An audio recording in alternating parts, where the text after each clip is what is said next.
I'll just text like starting now. Like when it does.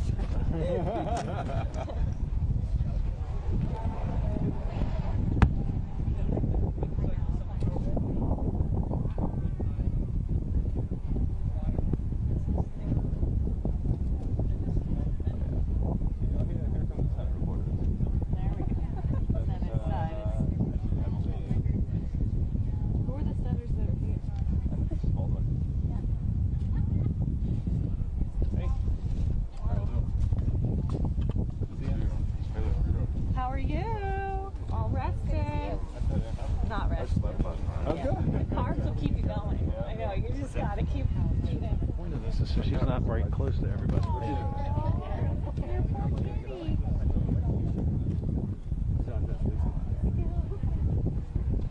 The MS kit was great. Thank you for doing it. Andrew really appreciated it. It looked awesome. I'm so glad. Thank you. Oh, thank you.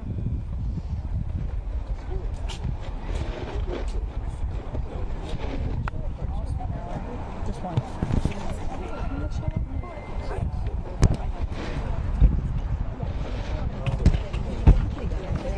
Check 1, check 2. Testing 1, testing 2. Right, exactly. I know the producer for. Yeah, I really like him. He is just fun. Yeah. I think when Yeah. but I think it's in a exactly good what you need. Yeah, I don't think it's a bad thing. Test 1, test 2. Check 1, check 2. Audio testing 1, 2, 3.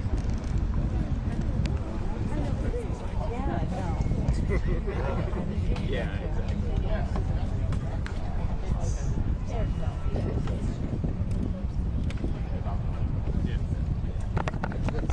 Talk to me. Audio test 1, 2, 3. Level checking 1, 2, 3.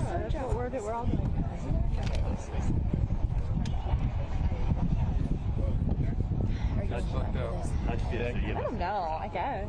Well, yeah, because I'm doing your Bring them on my estimate. Yeah. different outputs. I don't know who the puller is. Plug into a back camera. Yeah. Sit there. So I figured, you know, just because it's him. Was this a 30? Normally I've just Well, yeah, that way you don't have to get. Oh, okay. And you're going to get what you're going to get, and they're going to get the same thing off the feed. So it's not like you're getting something for free. I mean, they can pull from money. So it don't cost me nothing. I feel like we know what Yellow said, but like maybe we should just get her to talk to them.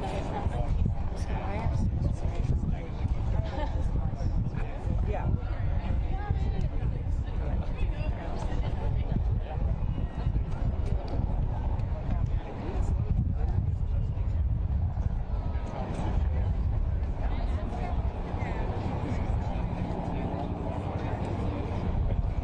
Samantha? Miss Smith. Yeah, I think it's Miss Smith. Oh, no. Sorry. Oh, hello. Hi, what's up? Never go to break out there. No, you get it. Eventually. That's the only way I've found. I got 20. I got what? This I don't put it all now. Still rock solid. Yeah, I got it. Needs paint job, but other than that. I'm here with counter programming. You know what I mean? I thought about it. So then I ended up just duct tape the whole thing all matte, and the duct tape gets nasty. I put duct tape.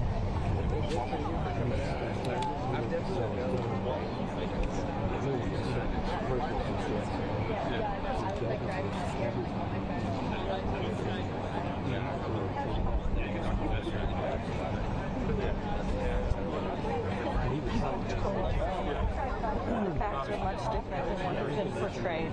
Is it that? Cuomo, he's on right now. Oh,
this is cool camera. Yeah. I'm Cori. So Jules up.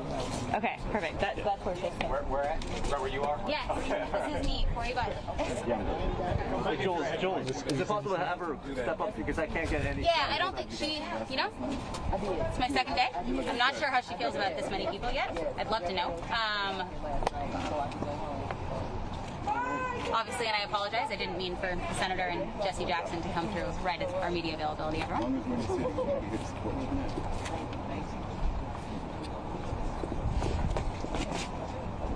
Yeah, trying to save 11 million people, but 6 million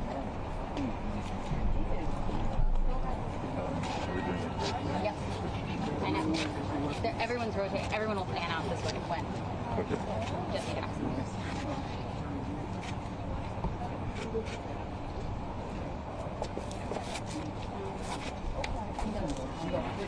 All right. Okay. All right. Thank you, Congresswoman. Absolutely. If you can stand right here, Congresswoman. Right here would be great. And a little bit closer to the Perfect. Thank you, Congresswoman. Guys, come on. On the pole camera, guys. Please back up. Thank you. Right.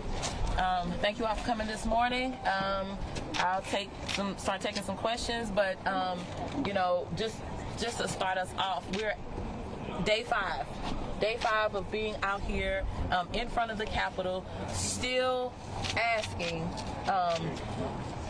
And I don't know if it looks like an ask anymore, but we are demanding is what is really happening. All of these folks are out here. We're saying that we need the moratorium on evictions to happen today. Every single day that we wait, thousands, hundreds of thousands of people are receiving eviction notices, and some of them are being put out on the street. Even yesterday, people started sending me pictures of court dockets that were all evictions.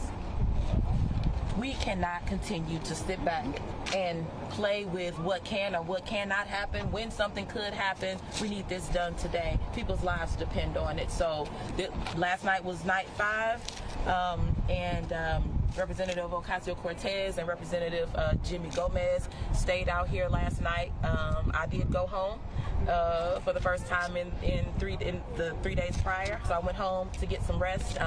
But we won't stop. I want people to see that this is not Cori Bush's effort that I'm doing by myself. This is the work of members of Congress and so many others. We have clergy, we have community groups, we have community leaders, we have just community members, and we have directly impacted people. We have people who are unhoused, who have been out here with us saying help. So this is a dire situation. It is urgent. So questions? Congresswoman, why was it so important for you to be out here personally? What gave you this idea? The hour before that I had the thought to do it, I didn't know that I would. I just remember that as Representative Ocasio-Cortez and I, when we heard that something was happening on the floor and we needed to get to the floor, when we ran in, we literally were running. I know I've said that before. We were running to go in to try to stop what was about to take place, to be able to see if we could call a roll call vote, to do something.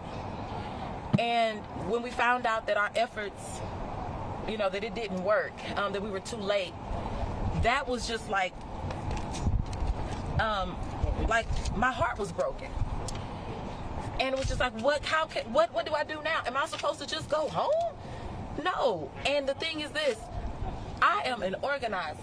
I'm an activist. That's what I do. So I fell back on what I know to do, which was be visible, put your body on the line, use whatever you have. And so coming here as somebody who just cares about ending human suffering, period, that was first. But then being able to draw from the moment, thinking about all those times, because there were multiple times I had eviction notices placed on my door or where I thought that one was coming, being able to draw from that, because poverty is so expensive. Poverty is expensive. And once you are in a place, once you get that eviction notice, once that notice hits your door, even if you had the $2,000 or whatever it is, even if somebody said, okay, I'll get you the money to pay the rent, the back rent, and the late fees. Once you get that notice, that means it's been to the lawyer. So now that adds more money. And then all of these other fees, now you owe an extra $2,000 or $3,000 or more. And so now where do you come up with that in 3 days or 7 days or 10 days? You know, and then on top of that, now, if you don't have it, now it's on your credit. So it messes with your credit. Now, how do I get another place? Because now my credit looks bad. And then if I'm sleeping on the street, how do I sign an application to say, hey, call this landlord? You know, so that's why there's so many pieces to being unhoused. And it is not okay to say, just because I don't understand it, that it's okay to let people go out. No. But because I do understand it, I do know what it's like. I do know what it's like to have babies sleeping in a car with trash bags, my belongings, everything I own in trash bags, because I know what that's like. There's no way that I could sit back and be quiet. One second. Congressman John Sarbanes, if you want to come up here to say a few words as well, thanks so much for your support. Well, hello. Thank you. I just came out to thank Cori for her leadership. I think I'm doing that on behalf of our entire caucus. We actually had a caucus call today. She was able to stop in remotely from here and talk about this effort. But it's amazing what has happened in the last few days in terms of focusing people on this issue and making sure they understand what the stakes are, which Cori has described so powerfully and personally. That's making a huge difference. And I only came by, I didn't know there was going to be this clash of people. I only came by to say thank you. And here's some more members to say thank you to Cori for her leadership. So Cori, keep it up. You're making a huge difference. You really are. Love you. Thank you. Could you describe what Janet Yellen told you today, and if it gave you any encouragement? Yeah, so I'll answer that, and then I want to definitely make sure that we honor my auntie in the work, Representative Sheila Jackson Lee, and all of these others that showed up, these pastors, these are our clergy. So we did have a call with the Secretary of the Treasury today, and as a caucus, and because we have to also remember that there is nearly $47 billion, $46.5 billion that was already allocated, because you know that oftentimes the fight is, where's the money coming from? Who's going to pay for it? Where do we get the money? The funds are there. The funds are sitting. So when we have $46 billion waiting to help people to not end up forced out on the streets, we have to move the money. And so that conversation was about about what it looks like moving the money.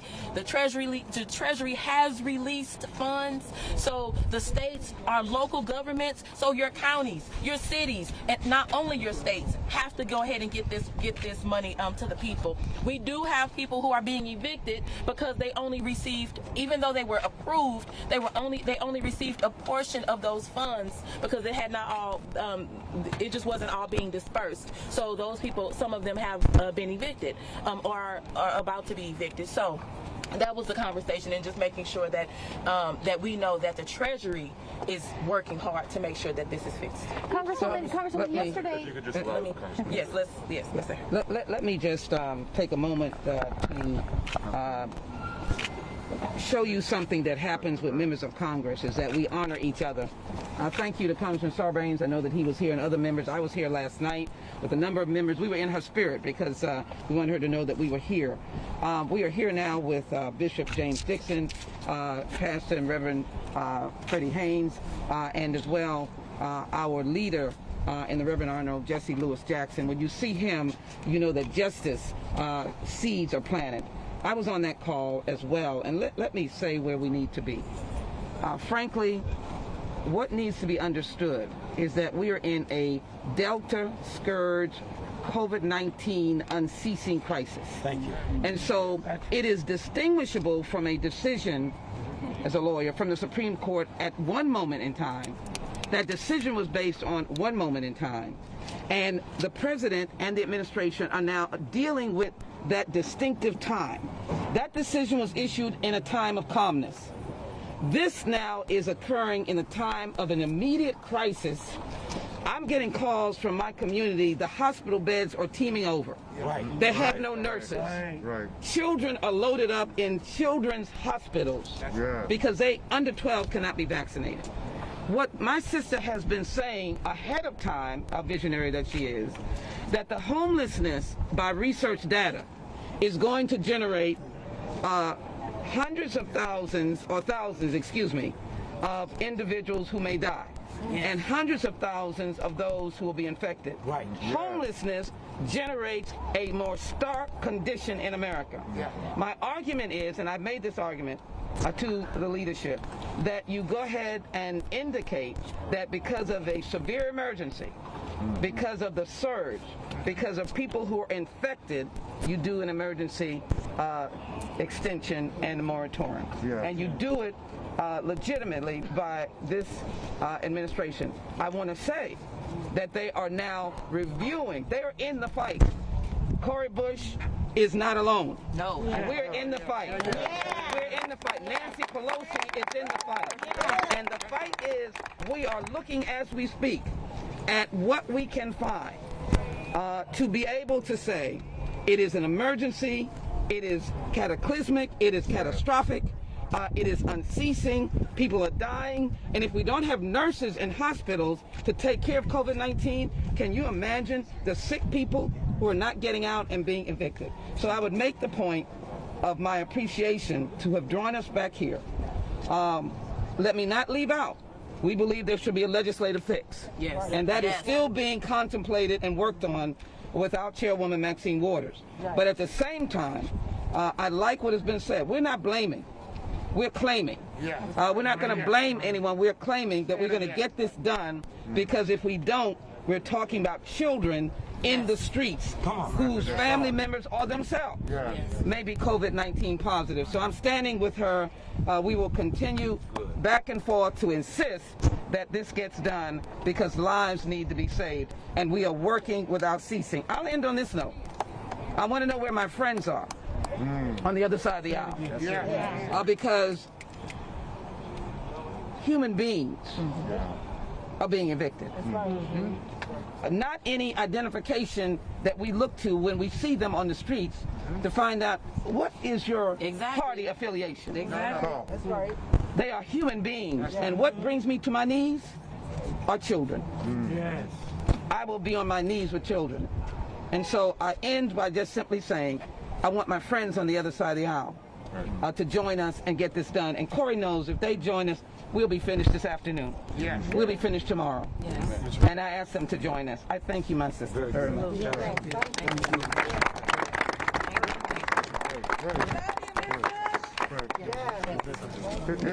You 11 million people, 6 million families. 11 million people, 6 million families. It's a moral disgrace. Thank you, Senator. We love you, Jesse. We love you so much. You are, we can't do without you, Cori. Yes. Introduce yourself. I'm James Dixon. Dr. Frederick Haynes and I are here along with a huge delegation of clergy from across the nation.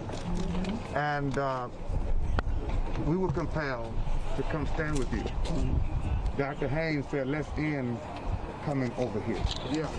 Tell him why.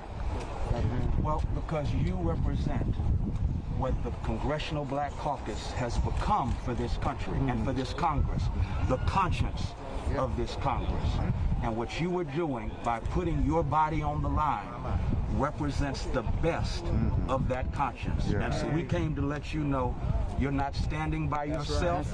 This country has to recognize that COVID crippled the world economically. And the only way for us to get healed is to do it together. That means we can't leave anybody behind. We can't leave people on the streets. It takes all of us if we're going to be healed. Dr. King put it like this: injustice anywhere is a threat to justice everywhere. In the Freddie Haynes remix, sickness anywhere is a threat to good health everywhere. And so we are standing with you because we don't want people thrown on the streets. And how powerful it is that with all of your privileges and perks as a congressperson, you said, no, I'm going to show you what it's like.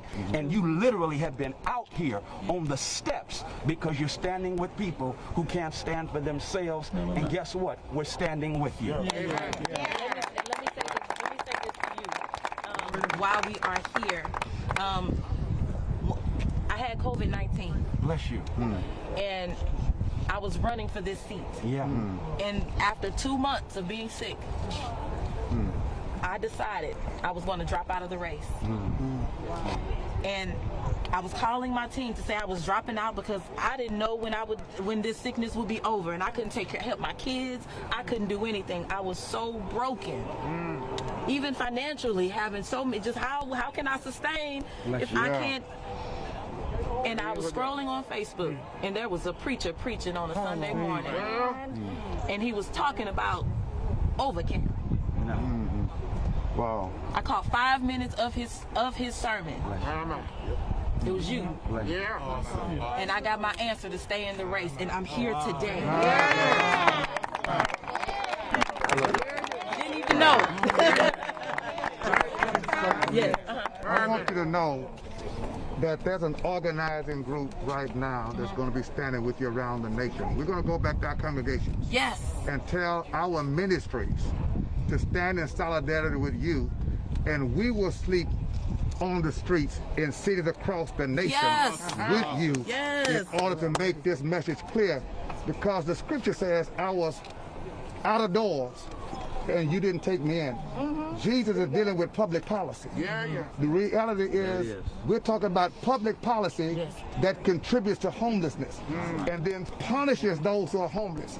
The reality is we know that the demographic we're speaking of is a demographic that's seldom let in, but often left out and locked out. We're going to be their voices until they get justice. That's right. We're going to be their voices, because we cannot afford to lose one American to homelessness, especially in a time of this pandemic. It's the most inhumane policy we can have, punishing the most vulnerable, and the people doing it are sleeping in mansions on king-size beds and mattresses.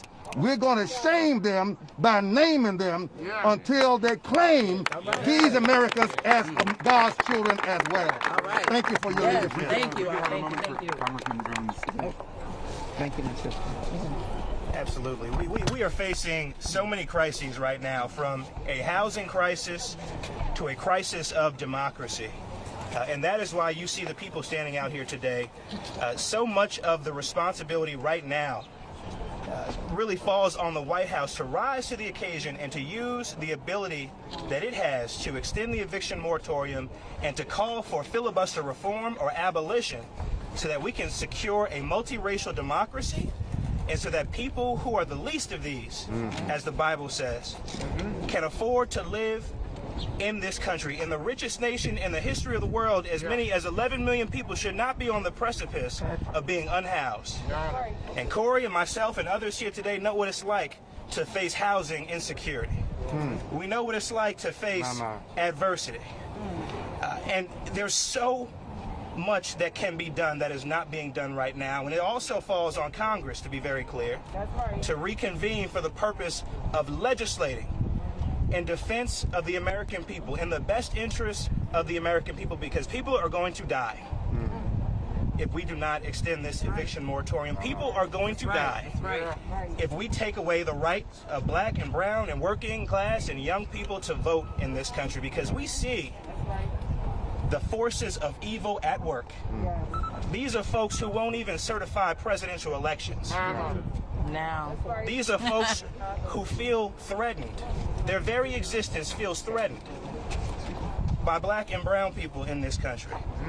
And so we have got to do what we can when we can. And that means right now. And that's why we're out here, and that's why we're staying out here. And I'm so pleased to be joined by other members of Congress, like the great Sheila Jackson Lee, in this effort as well. Cori, I'm going to yield to you, and you're obviously in control, but I do want to say this one, dear, thank you. The struggle is so vast that we don't even have a moment to breathe. If you see me depart, the George Floyd family is here, begging for the passage of the George Floyd Justice and Policing Act. Cori Bush and Mondier has been in the fight for voting rights. The people that are being evicted, none of that can reach their understanding when they are fighting for their lives. So everyone should understand that this fight is so deep that we need to be able to have a vast array of Americans to wake up and say that they're part of this fight, because it is so deep. And I just want to thank you for that. I'm in the fight with you. Yes. I want to comfort the George Floyd family at this time, and you'll see me a little later. I just want to publicly say that. Yes.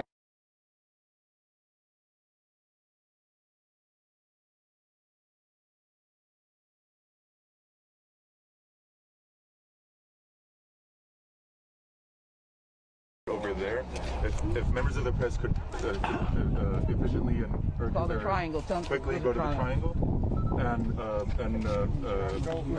everybody go to the triangle. Yes, it's right over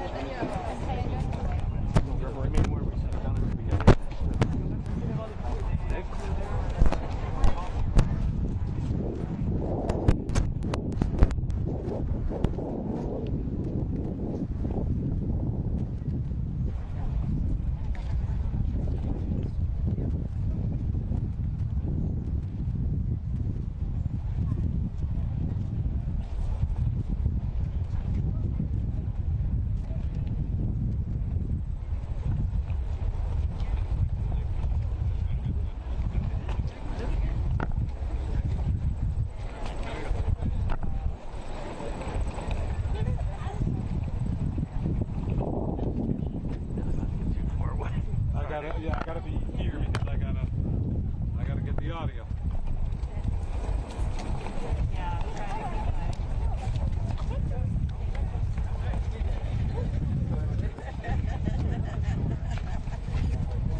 Congressman.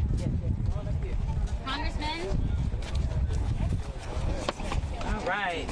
Okay. We can. Congressman Jones. All right. We can open it back up for questions. Has the needle moved at all to getting members of the House back for a vote from yesterday until now?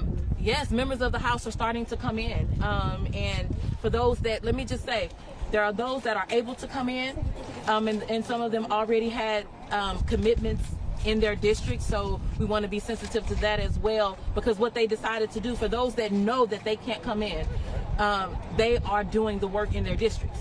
So they are holding events and town halls and in their districts. They're raising awareness there, and they're also working with their state and local governments and authorities there to talk about the dispersal of the funds. Congressman, is your plan to stay out here throughout the August recess if nothing gets done? You know, the moment, like I said, an hour before I started this thing, I didn't know I would be doing it, and so I don't know what the end date is. Change has to happen for us to leave, you know, and that change has to look like the eviction moratorium. So if we have to stay, then we stay. And the thing is, you know, either way, this can't match my energy. If I was able to stay with in Ferguson on the ground for over 400 days, this right here, I can do this. We can do this together, because I'm not doing it by myself. We can do it. Yes. Congresswoman, as this is happening, you know the Senate's moving forward with an infrastructure plan that omits all of the affordable housing provisions that you and Congressman Cori Bush championed. Your thoughts on that, and should the president be doing more to speak out on the issue of housing in general, both in terms of making sure that priority gets included with reconciliation? Would you like to hear from the president on housing, both on this immediate issue, but also this longer term issue, after he had made an ambitious proposal earlier in the year that's going to run a little bit on the back burner? Well, I mean, for us, housing is infrastructure, you know, 100%.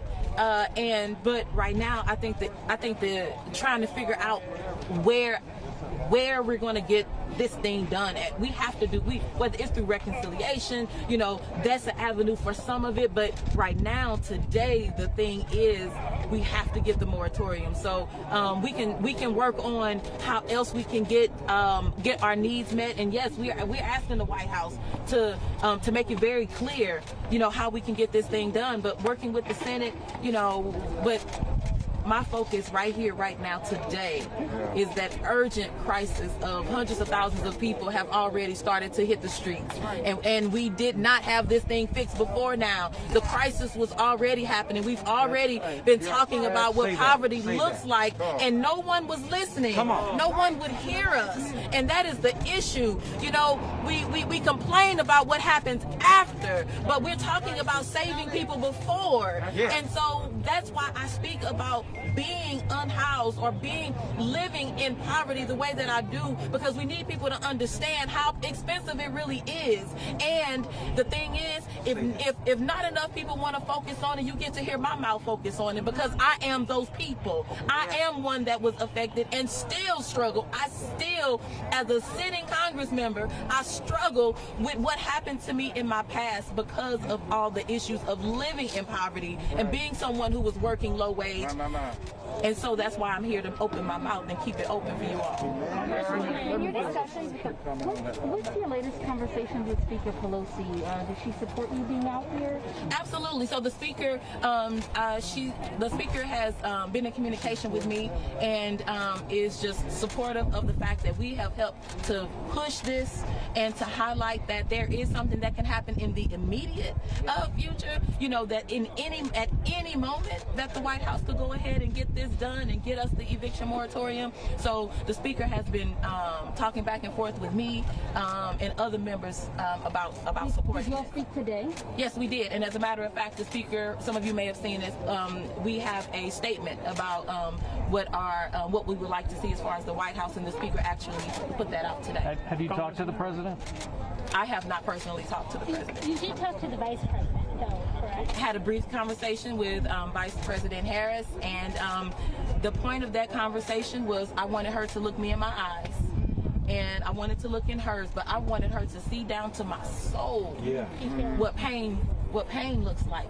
You know, because that is not far from me. That is not far from me at all. The days that I spent out in the car, on the street, moving the vehicle around the city of St. Louis, hoping that the police didn't come because we were sitting in the car. Our whole family was sitting in the car. You know, I remember those moments of my babies crying. We're babies in a car for hours and upon hours. I remember what that was like and not having a place to go. And I remember people saying, oh no, you all can't come here. It's too many. I can't take a family. I could take one person.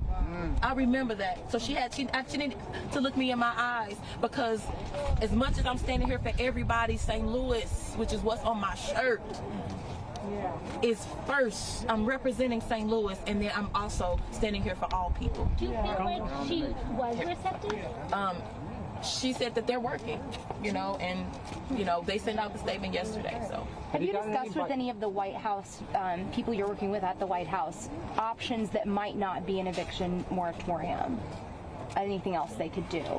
I know that they're looking at other options, but I'm laser focused on what can happen right now and today. Like for me, we have to keep the main thing. I don't want to get the message mixed up. The main thing is the main thing, that today, right now, at this time, at 1:32, that thing can happen and people could be helped right now. I'm going to turn it over to Representative Green for a word. Well, thank you very much. Let me first say to you, I salute what my colleague has done. There are times when it is better to stand alone than not stand at all. I thank you for your stand that you've taken, and all of those who have stood with you to make a difference in the lives of people. Yesterday, Reverend Barber reminded us of something. Trump is no longer in the White House. That's right. Trump is no longer influencing this government. We have the House, we have the Senate, we have the presidency. It's time for Democrats. Come on, Democrats. Come on. To act. That's right. And make no mistake about it, we should have taken a vote. We should have taken a vote. It's time for people to take a stand, and we need to know where everybody stands. We for too long have allowed people to be kept in the shadows. We have the power, and what we do now is get elected to keep the power. If you have the power, power is fleeting. You have to use it for the betterment of humankind. If you don't use it, you're going to lose it. Then you won't be able to make the difference. got to say something to Reverend Haynes. He inspired me today about this filibuster. Friends, the filibuster exists only because we don't have the will to eliminate it. That's really that simple. We don't have the will. If we had the will, Democrats could eliminate the filibuster. You wouldn't need a single Republican to eliminate it. So I'm again here to compliment you and all of you who have been out here. And I'm going to tell you this. I'm going to spend the night with you. All right. Wow.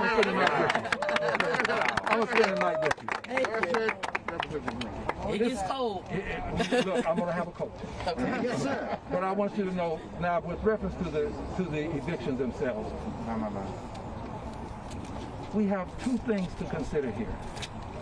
The tenants and some of these people who are landlords, they're barely making it based upon the rent they receive. Right. So we got to consider them both. Yeah. That's why we have $45+ billion that Congress has appropriated. $45+ billion. And only less than a handful in terms of billions have been used. About three.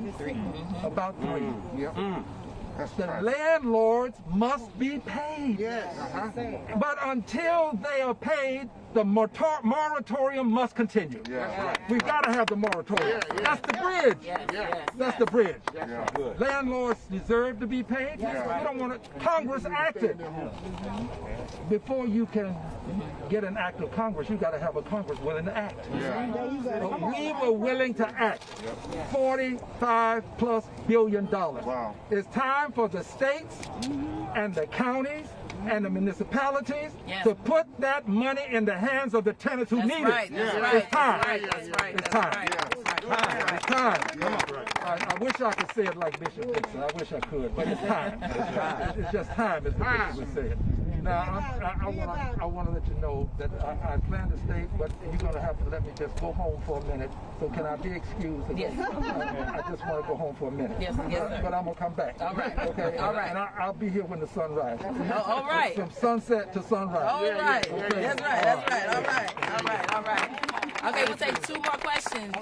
What's your solution? What are you asking Congress? What are you asking the White House? Right now, what we're saying is today we want the White House to pin this eviction moratorium. That's what that's what we're calling for. But we do understand that that's a temporary thing. It's a very, very immediate temporary thing that may not stick.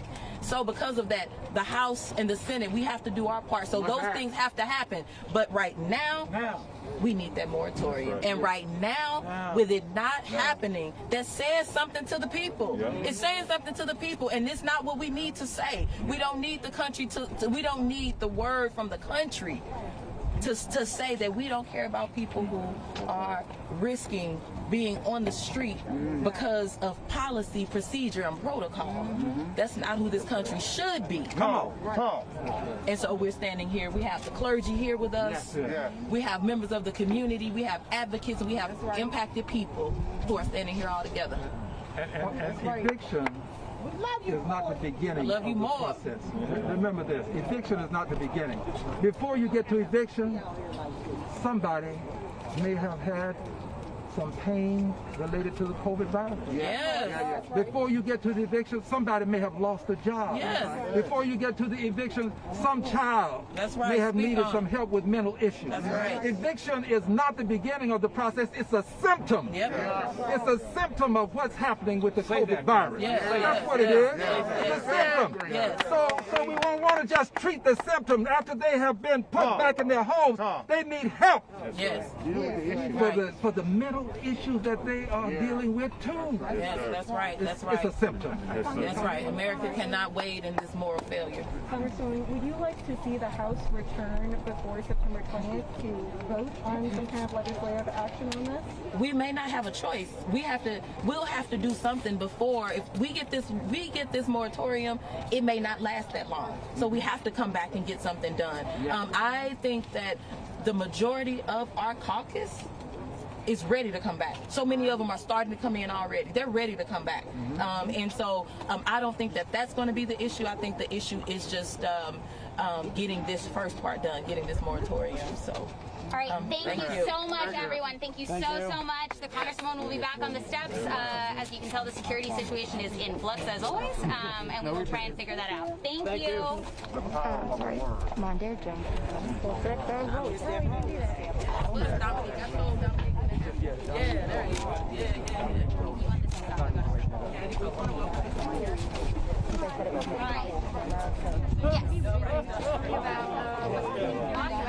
I was wondering if maybe we could have a couple of minutes with you just got it. Sorry. Thank you. What's it gonna happen? Coming, Caroline? I asked Jones to stay. Oh, great. So let me see if I can grab You're gonna stay until more, 24 more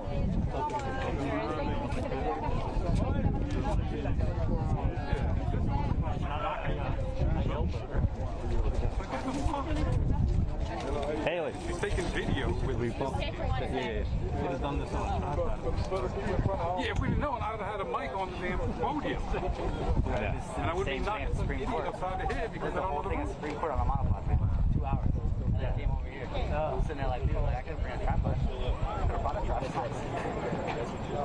2 for 2 today, man. Monopod. Yeah, but nobody. Yeah. Really knew we were going to end up. You guys pulled that uniform model, right? No, we're cool. Oh, see, I saw you. I was like, I was going to tap you. I thought maybe